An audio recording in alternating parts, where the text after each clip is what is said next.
Hey, everybody. Mark and I have over 20 years of experience as therapists and as addicts in long-term successful recovery. We know better than anyone what works and what doesn't to break out of porn and sex addiction, heal betrayal trauma, and reclaim your relationship. And we've poured all of our personal and professional recovery and healing experience into a first-of-its-kind program for addicts, spouses, and couples. We call it Dare to Connect. At least 4 times every week, we engage with you in real time, in the trenches, giving you the knowledge and the tools to take back your life and relationship. Whatever else you've done on your journey for healing and recovery, you've never done anything like this. Mark and I, we've made all the mistakes, so you don't have to. Don't reinvent the wheel. We all know tomorrow never comes. Look, don't wait one more day to change. Claim your free 2-week trial today at daretoconnectnow.com.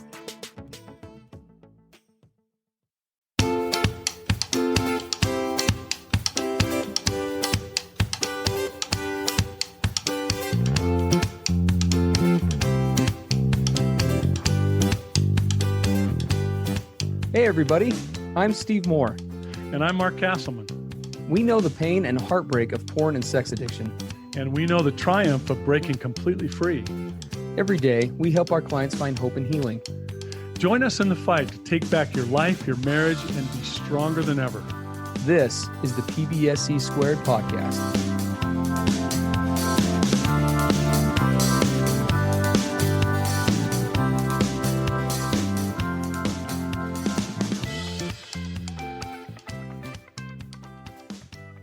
Hey, everybody. Mark and Steve here with the PBSE podcast, coming at you with episode 187. You can believe it. Coming up on that big 200. We'll have to do something nifty for that. Looking forward to that day. It's great to be with you guys today. We've got a great question that came in from a listener, longtime listener, actually, which we appreciate. It's nice that we've been around long enough. We can say we have longtime listeners, which is kind of cool. Yeah. We're working on year four of this podcast, if you can believe Is that. it? Wild. Wow. 52 episodes per year. And yep, we are. That's right. That's right. Wild. Absolutely wild. Anyway, we're grateful to have a longtime listener here with us. And this is what she says. Longtime listener now, and I've recommended your podcast to many times to others in recovery. Thank you for saying that. Thank you for all your professionalism, vulnerability, and all the resources you put together. Again, very kind. My question today is about so-called edging, quote unquote, which refers to masturbation without orgasm. There seems to be confusion about whether this behavior is harmful, how or whether it fits into recovery, and how or whether it fits into a committed relationship, even without pornography or fantasy. Would you please share any wisdom you have around this behavior? Thank you for all that you do. And this is a great topic because we've talked about edging kind of in passing, I think, here before. But out of over 3 years of episodes now, I don't think we've ever done one on edging, which is actually kind of not cool. Specifically. So yeah, it's a great question and something that we're happy to talk about today. So I'm excited to jump into this. Well, and I think, to start this out, you and I, we talked about this at length, Steve, where there are certain things that we don't want this podcast episode to be about. And one of the things we don't want this to be about is we're not trying to come up with specific ironclad, rigid definitions about different kinds of sexual behaviors or, the 10 commandments of healthy sexuality by Mark and Steve. And we're going to go down each commandment. That is not what this episode is about. And we know that it easily falls into that place because naturally you want ironclad answers. Okay, tell us what's right. Tell us what's wrong. Then I can use that declaration to go confront my partner. And now you're right. The whole thing has been declared. And we feel that we've been there, but we really wouldn't do any kind of a positive service or be of help to all of you listening if we took that approach. It would be quite simple. Yep, here it is, ironclad, pound the desk, and be done with this episode. But we want instead for this to be an episode about what does it mean to find your healthy space?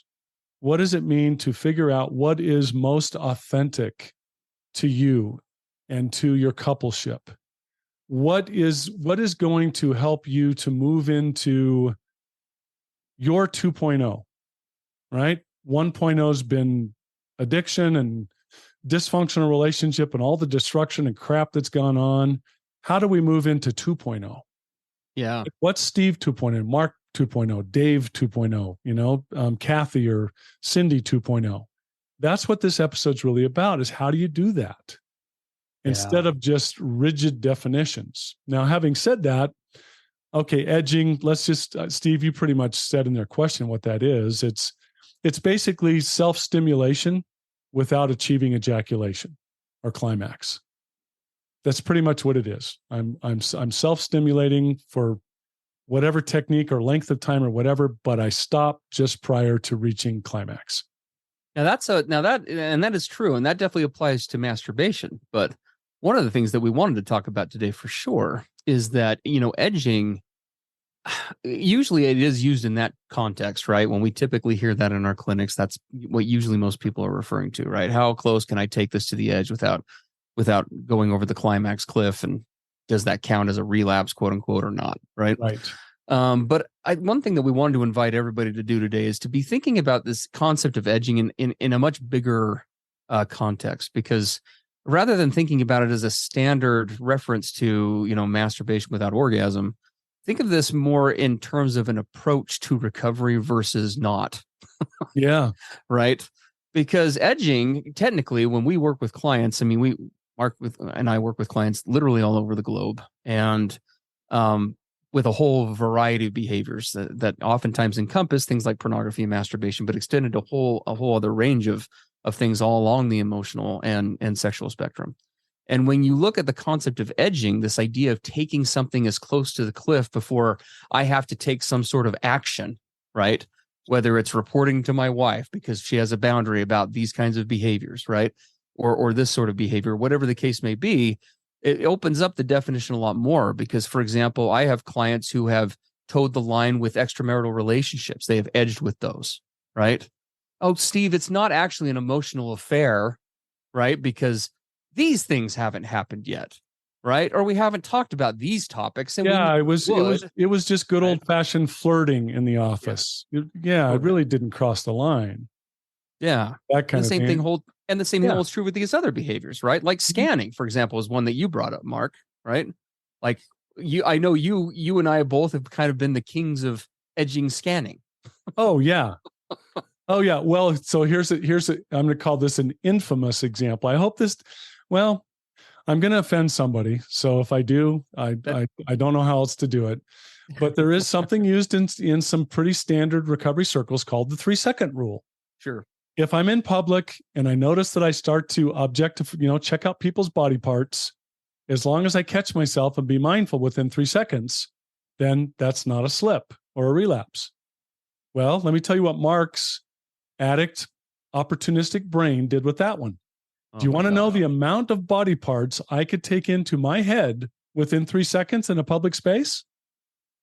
Well, and not just take into your head, if you're like me at all, sear it into your brain like a branding iron. Oh, right? Yeah. And then do what? Use that quote 3-second recording later. Sure. And I wanted to have, fantasy, my own private Mark's pornography library in his head fantasy session about what I saw in 3 seconds earlier today at the mall. Sure. See, that's another example of edging. So I never have liked that 3-second rule. To me, I understand in basic rudimentary beginning recovery, if you need to have some sort of a benchmark, boy, you would need to graduate out of that pretty quick. Correct. To go into the real place we want to talk about, which is the place of intention. Absolutely. Now, this is a higher level of recovery and healthy living and healthy relationships. Let's not candy coat it, because we can stay in the place of rigid, specific, definitions and commandments about what's right and what's not. Or we can say, you know what? I think I'm ready to graduate into this higher, more evolved place of what is my intention? Yes. With regard to self-stimulation or scanning in public or fantasies in my brain or how I'm interacting with someone in the workplace or even sex with my spouse. Yeah, or even with my own spouse. Right?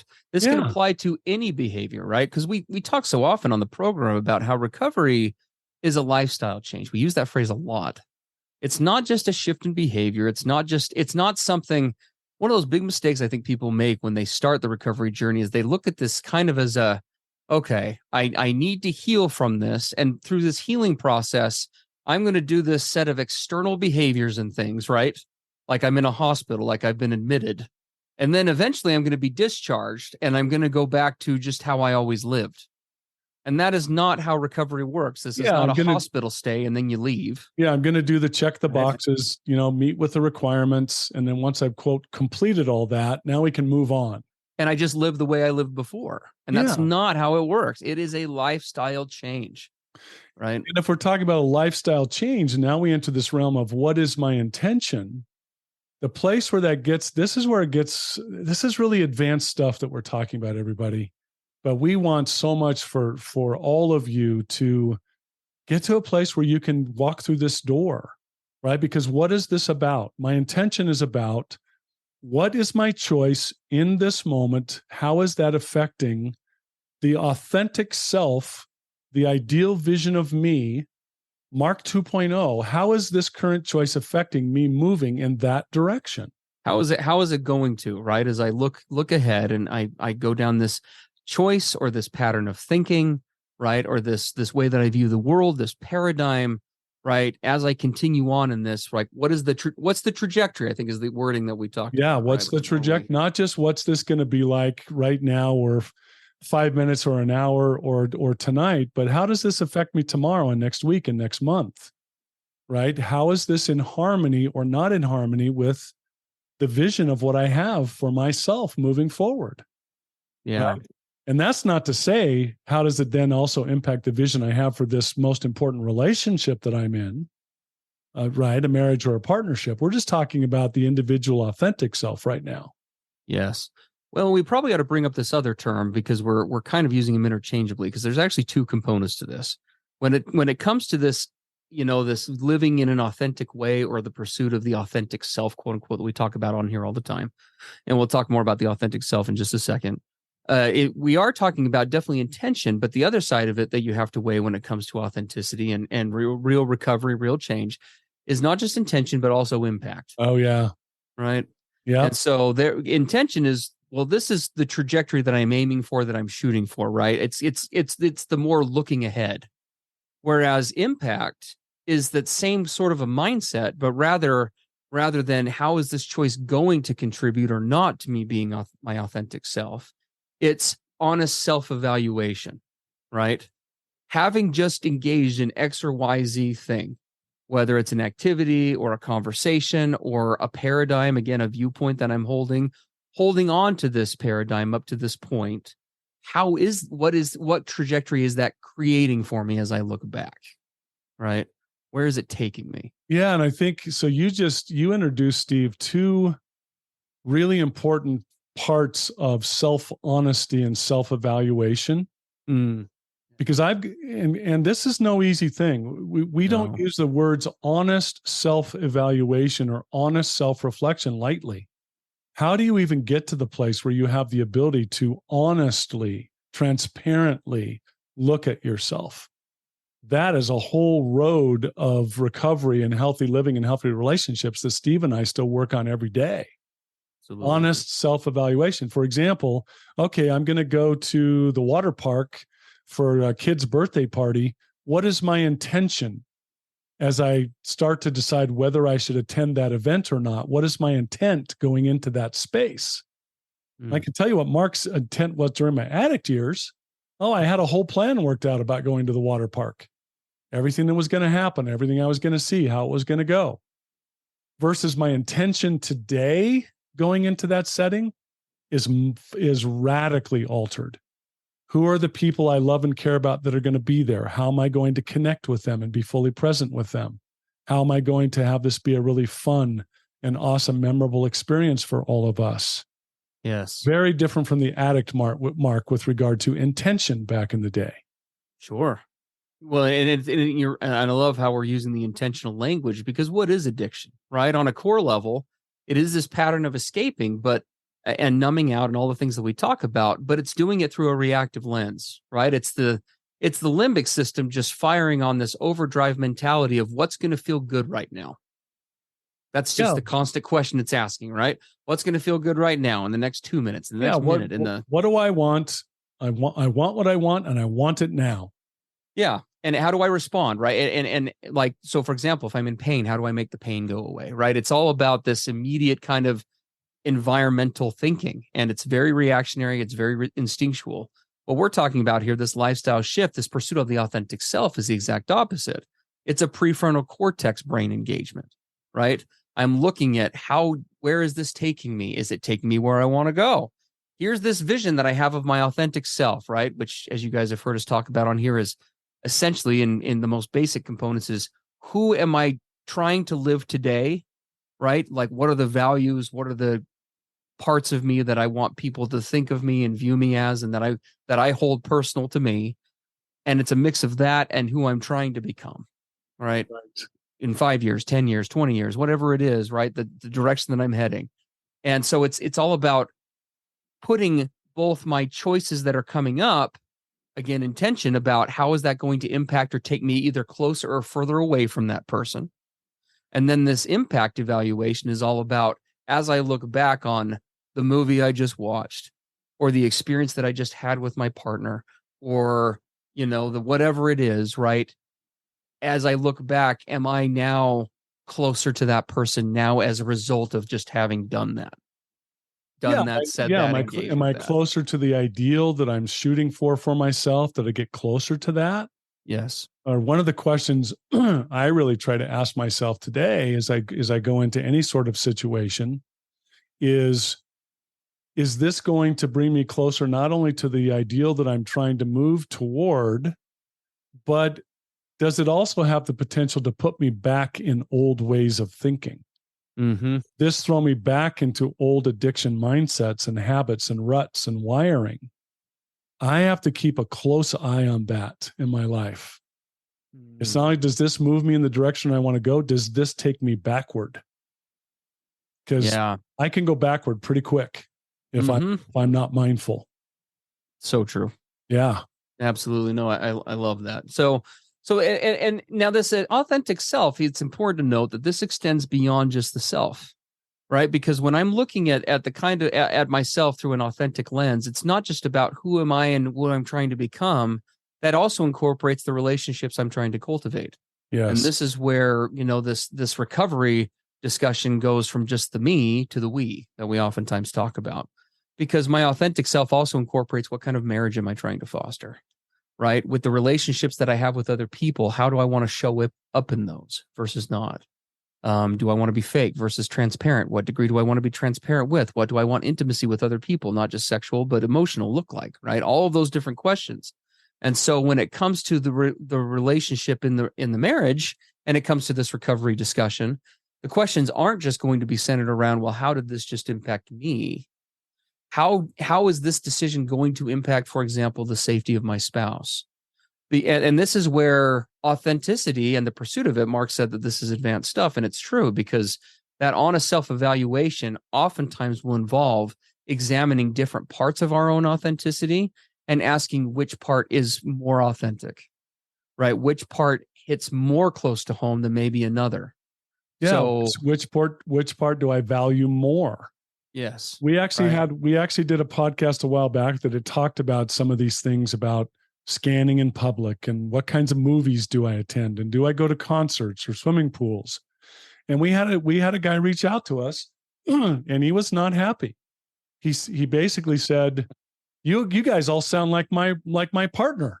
You sound like my wife, right? And what he was telling us, look, I want to go to a concert or a movie or swimming pool or whatever I want to do. That's my business. I get to do what I want to do. And while we certainly honor and appreciate that he has his choice, he's not tuning into what we're talking about now. Correct. Authenticity is just not you as a man alone on an island, unless you decide that that's what it is. Unless you decide that's the life you want to have. Yeah, you can say, well, what's authentic to me is for me to just be me and screw everybody else. That could be authentic to you, but you have to realize the cost that comes with that. Correct. And that's what we're saying. It's the authentic self is not just me alone on an island, Mark isolated. It's authentic to me because there are people I care about and want to be connected to, and I want to have trust built with, and I enjoy being with. That's also a big part of my authenticity because they and that matter to me greatly. Absolutely. So therefore, how does that impact my choices in the moment? And it's critical to be looking at it through this lens. And for most of us addicts, this is a real struggle, right? We have a hard enough time engaging kind of in that prefrontal cortex mindset of long-term trajectory, right? Breaking out of that sort of limbic system approach is really hard. But then when you talk about this kind of more advanced mindfulness, there is some triaging that goes on. I mean, I'll just give an easy example that we come across all the time, right? I had a guy actually just the other week. He has a group of friends that he likes to spend time with, but historically, there have been some interactions with him and this group of friends that the wife has considered to be really problematic. Right? They oftentimes will send certain texts back and forth, or pictures, or jokes, or whatever the case is, that she has found to be highly offensive. And remember, this is in the context of a couple where he's engaged in a long pattern of betrayal. Right there, he's dealing with an addiction. She's in recovery. He's in recovery. So trust between these two is in the process of trying to be redone after a lot of battering, a lot of hammering, a lot of damage. And for him, it's a huge struggle. I should say because it's present. It's a big struggle for him because he really cares about this group of friends. And it's true that much of the interaction he has with these guys is legitimately positive. And I will validate that for him, right? It's not as though it's all negative.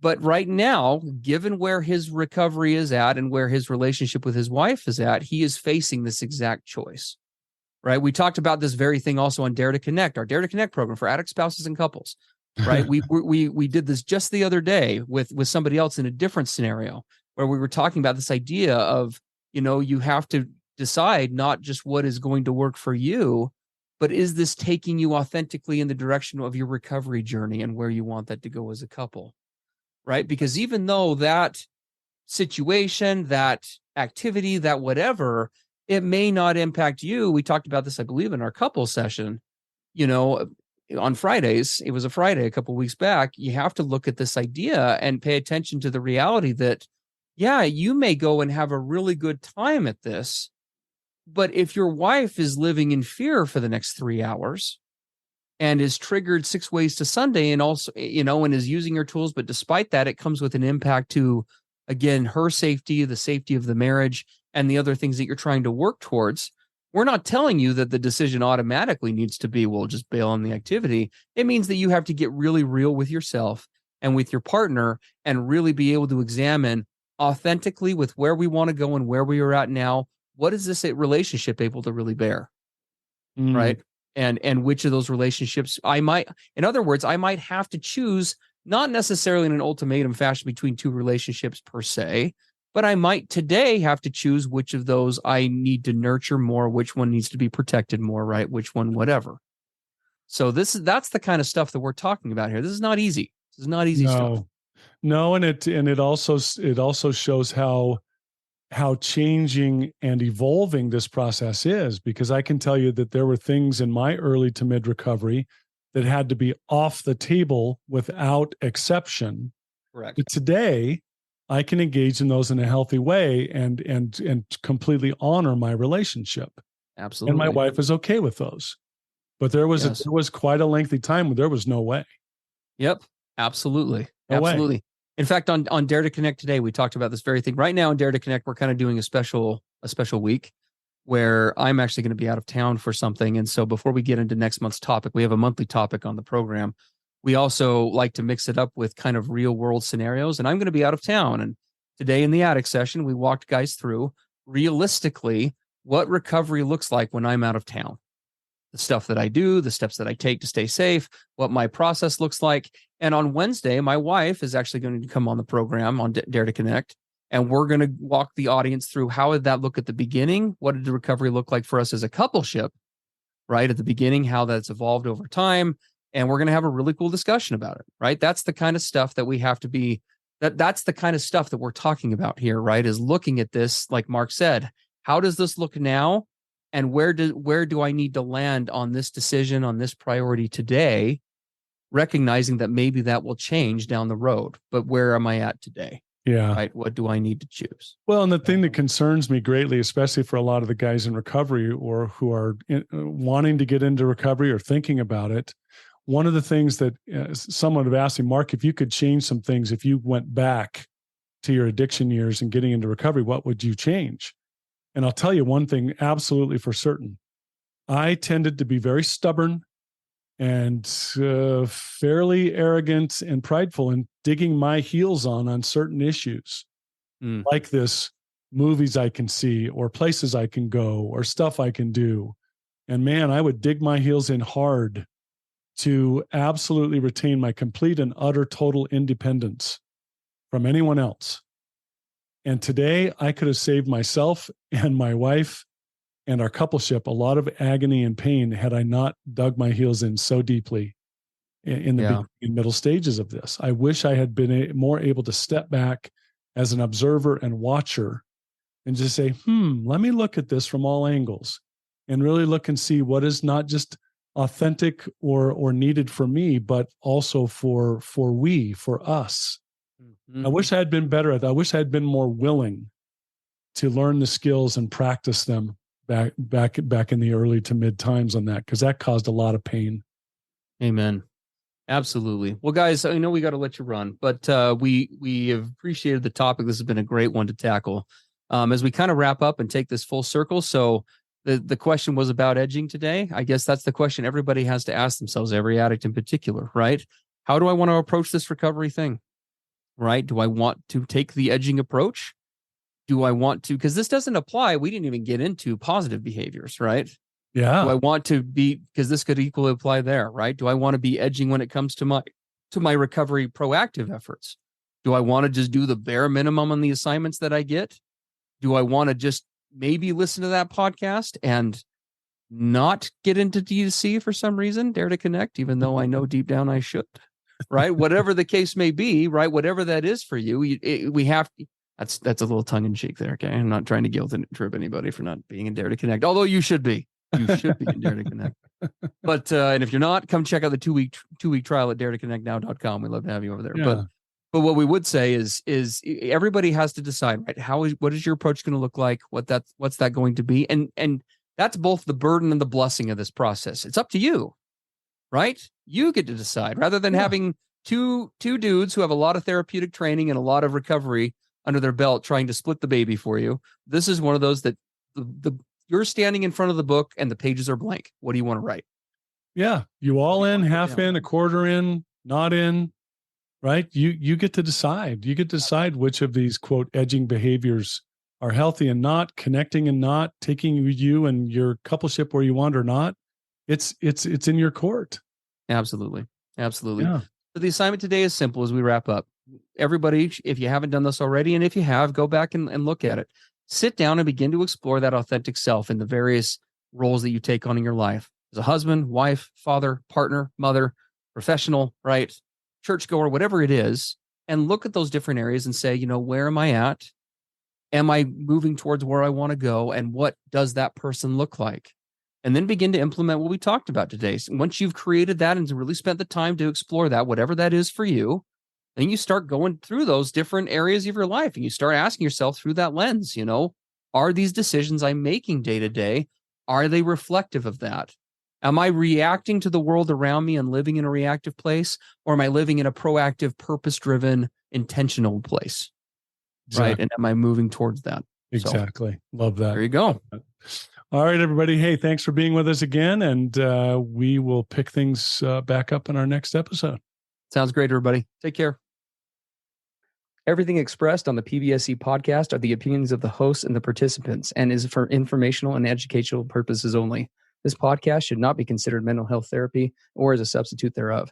It is strongly recommended that you seek out the clinical guidance of an individual qualified mental health professional. If you're experiencing thoughts of suicide, self-harm, or a desire to harm others, please dial 911 or go to your nearest emergency room.